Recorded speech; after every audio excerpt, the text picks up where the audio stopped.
I have a bunch of pears over here that I need to work, and I thought, you know what? I'll just take my friends along with me. So the first thing I'm gonna do is grab a few of them. We're gonna start peeling them, and I think we'll go ahead and freeze dry, and can some. Okay, let's get busy. Hey there, my name is Angela. I'm the Inquisitive Farmwife. Welcome to my channel. Story time. I don't even know that I had the chance to tell you the story of the pears. So I have had the opportunity this year to get apples and pears, which has been a great blessing, but I had to turn it down several times because I've just been so very, very busy. It's just been a very crazy, busy fall. And I had one friend that said, I've already picked them. They're in a bag. All you have to do is pick them up. And I said, oh, I just can't do it. My daughter's wedding and I won't have time to work them and they're going to go bad. And she said, no, they're still green. You've got a week or two. Well, guess what, guys? It's been 2 weeks and the pears have turned. They're yellow and they're starting to bruise. So I've got to get busy and do something with these pears. Thankfully, I've got a little time this afternoon, so we're going to get some work done. I'm going to start out with this. I love these tubs. I'm going to just fill it completely full because we're going to water bath some pear slices. And this is this is 6 quarts here. So if I go ahead and fill to the top, I should have for my 7 jars, theoretically. I think I will go ahead and put some water with a little bit of lemon in it so that they won't turn brown while I slice them. So I'll be right back with that. All right, here we have it. Filled it about half full with a very generous squeeze of the store-bought bottled lemon juice because you need to do that with canning usually, and so I have it on hand anyway. So let me show you the pears. Here they are. I'm going to start out and I'm just going to peel them, and I'll show you here in a second. I'm peeling them into a huge bowl I have on the floor. So my arms, let's see if I can move things around here. I've got my freeze dryer trays here. I've got my lemon juice water, and my table's about full. Let's see if I can bring you around and show you what I'm doing. Always have paper towels because I always make a sticky mess. And so I try to prevent these messes on the floor. It's gonna let me show you. I have a big bowl. I've got this big, huge bowl on the floor so I can peel my pears right onto this so I can take it out to the chickens. But I tell you who's really been enjoying them this year is the goats. I didn't realize how much they liked pears. It's funny from year to year how their taste will change just like ours do.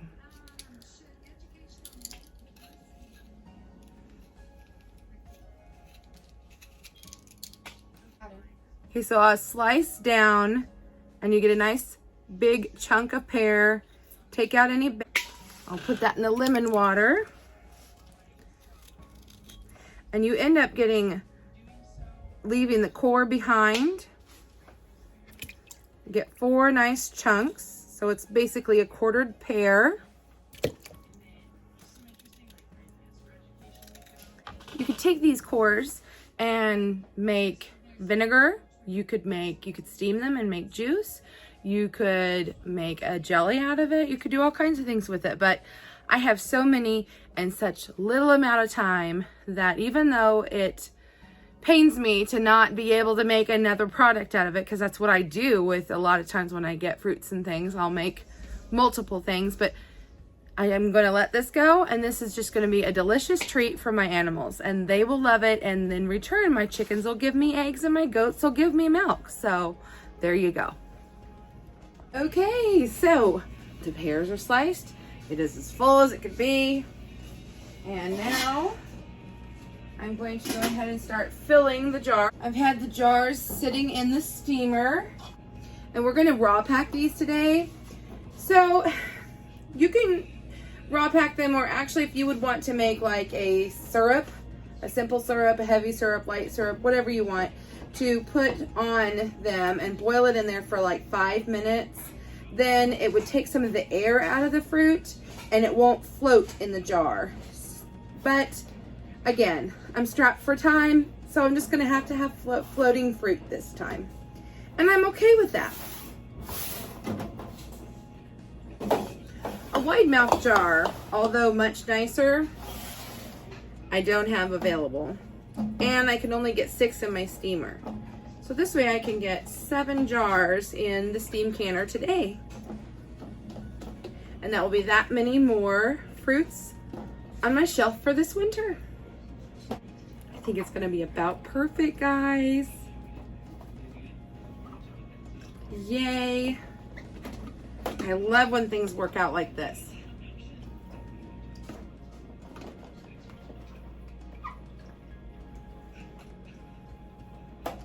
Exactly. Oh, wonderful. So when you can pears, you don't actually have to add any sugar. You can make a simple syrup, you can make a heavy syrup, you can just can them with water, but I actually just add a little bit of sugar to each jar.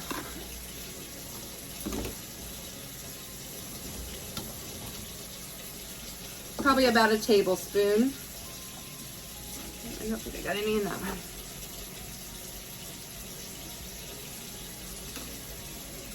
And I kind of just let it make its own syrup. You can hear the water running. I get really, really, really hot water here at my house.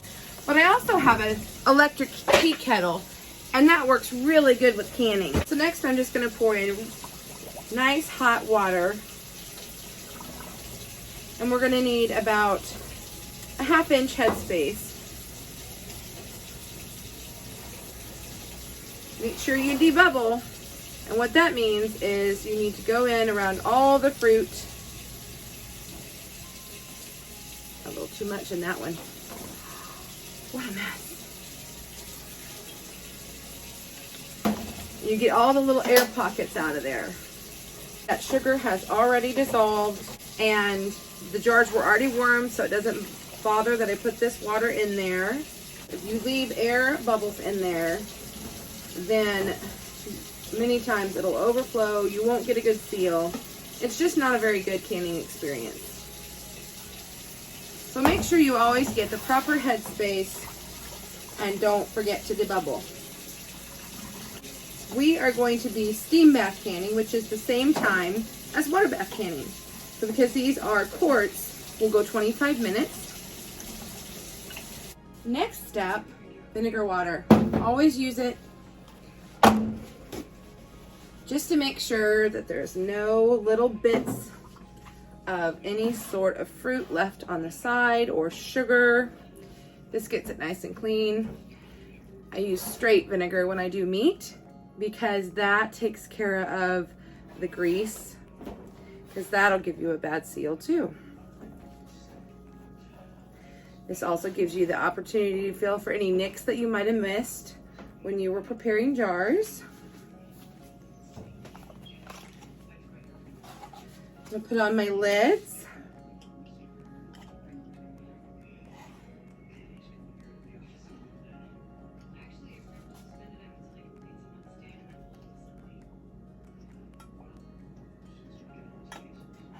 My rings. Fingertip tight. What that means is you can go all the way tight and then back a little bit. You don't want it to be so tight that you can't get it off. You do need to have room for air to escape. And now into the steam bath canner.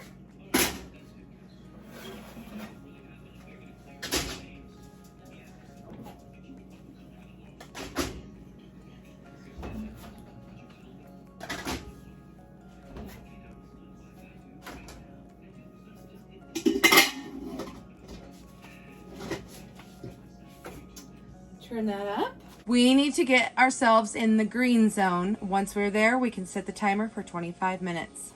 All right, so while we wait for the steam canner to come up to proper temperature gauge, we're gonna start freezing some pears. Guys, we are rocking and rolling and getting it done. So what I'm doing now is I have this measuring cup that's 4 cups. It's probably more like 5. I'm filling it all the way up. We're gonna stick these pear chunks into the Ziploc bags, pull out all the air we can and seal them, and then have them put in the freezer. We can use them in smoothies or baking or whatever. We can save them and make pear sauce later in this winter if we want. But it'll be another quick way to get some more of these ready pears preserved.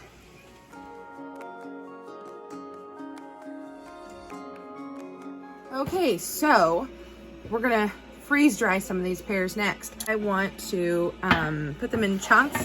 I already have the big chunk. I want to cube them. So what I'm gonna do is I'm just gonna put them in small bite-sized pieces. And the reason I'm going to do this is because I think it would make a perfect yummy little snack, or I could put it in maybe like oatmeal. So just, you know, some nice bite-sized cubes.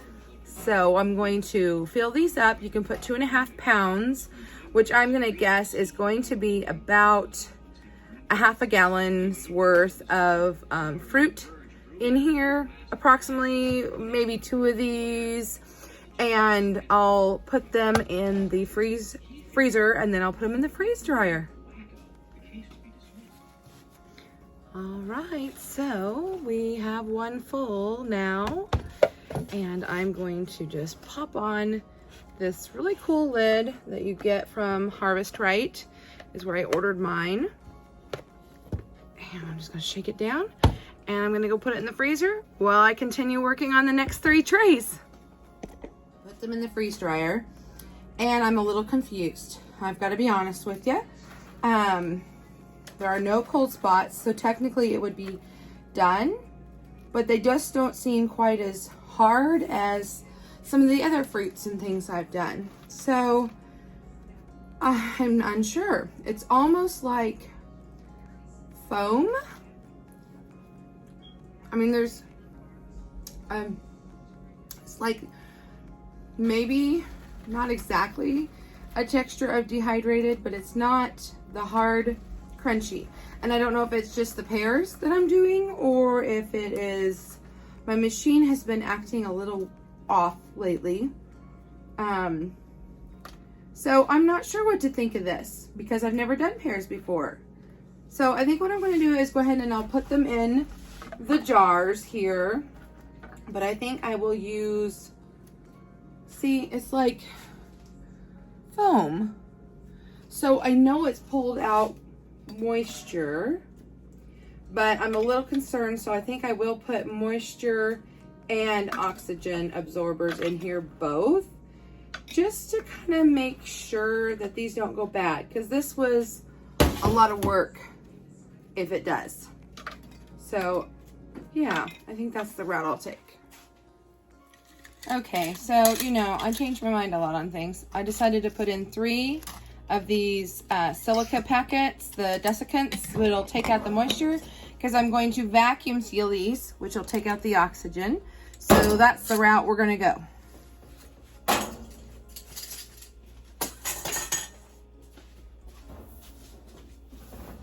And then, of course, one of my favorite ways to eat pears, whether they're fresh or canned, would be on top of cottage cheese. What's your favorite way to eat pears? Okay, well, the dogs are upstairs howling because they're so excited. The farmer is home for the evening. You'll want to make sure that you let the steam canner sit for a good 5 minutes after you shut it off. And then the jars, you just take them out. Don't tip them over. It's going to be tempting, but don't do it. And then let the jars sit on the counter for a good 24 hours to make sure they all seal. And those that haven't sealed at that point, you can put in the refrigerator.